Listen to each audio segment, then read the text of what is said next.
হাতে জাতীয় পতাকা আর শান্তির বার্তা লেখা ব্যানার নিয়ে হাজারো মানুষের ঢল নেমেছে রাজধানী নমপেনের রাজপথে। উদ্দেশ্য শান্তির প্রতি কম্বোডিয়ার স্পষ্ট অবস্থান তুলে ধরা। টানা 40 মিনিটের পদযাত্রার গন্তব্য ছিল শহরের ইন্ডিপেন্ডেন্স মনুমেন্ট পার্ক। টানা 12 দিন ধরে চলমান থাইল্যান্ড কম্বোডিয়া সংঘাত বন্ধে বদ্ধপরিকর কম্বোডিয়ার অধিবাসীরা। এ লক্ষ্যে বৃহস্পতিবার বছরের তৃতীয় মার্চ ফর পিসের আয়োজন করে ইউনিয়ন অফ ইউথ ফেডারেশনস। এ সময় আন্তর্জাতিক সম্প্রদায়ের হস্তক্ষেপের আহ্বান জানানো হয়। দ্বন্দ্ব অবসানে কর্মসূচিতে অংশ নিয়েছি আমি।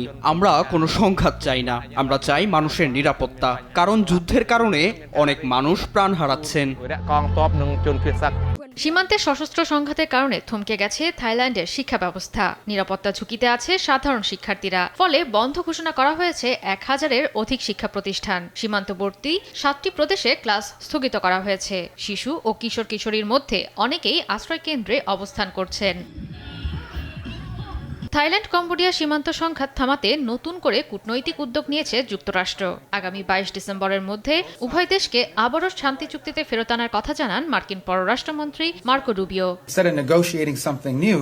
আমাদের কাছে আগের স্বাক্ষরিত চুক্তিটি আছে, তাই নতুন করে কোনো আলোচনা নয়, বরং পুরনো চুক্তি মানাতে আমরা কাজ করছি। আমাদের চেষ্টা থাকবে সোমবার অথবা মঙ্গলবারের মধ্যেই উভয় পক্ষকে আলোচনায় বসানো। এর আগেও সীমান্তে দফায় দফায় সংঘর্ষে জড়িয়েছে থাইল্যান্ড এবং কম্বোডিয়া। গেল অক্টোবরে মালয়েশিয়ার কুয়ালালামপুরে স্বাক্ষরিত শান্তি চুক্তিতেও মেলেনি কোনো সুফল। সর্বশেষ 7 ডিসেম্বর আবারও সংঘাতে জড়িয়ে পড়ে দেশ দুটি। জয়া সরকার, নিউজ ডেস্ক, দেশ টিভি।